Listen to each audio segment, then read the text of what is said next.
Hello mga ka-vlog, come with me as I show you my Sunday errands.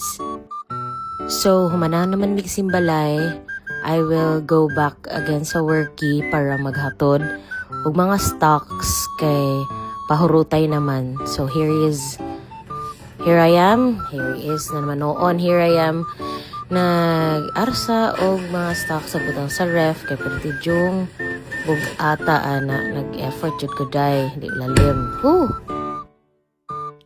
So now I will proceed sa balay sa among leader para sa among life group. It's been an exciting moment good every Sunday kay magkita na sa mga kasal. Ganon din mo nito ang first vlog sa mga A Day in the Life as a Christian A Day in the Life sa Women's Conference. Women's Conference Convention. So kanino abi gid nila nga pag life group boring kayo, but no, mali sila. Life group is full of laughter after maga-discuss with the Lord and how good He is ang life. Kani ga enjoy ra gyud gani.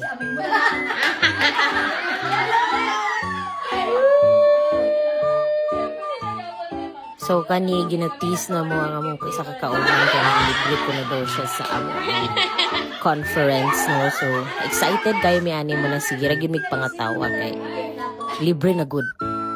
And then of course we soak in the presence of the Lord and back to katawa, and then of course ang dili malimtan ng mga kaon moments kay kani nga mga time gutom na kaayo kay prayer and fasting. So naghanda jud ang among host. Thankful jud kami sa among leader kay gipabusog jud niya og ayo at jud alang-alang. Ready for Women's Conference! So yun lang guys. Thank you. Goodbye.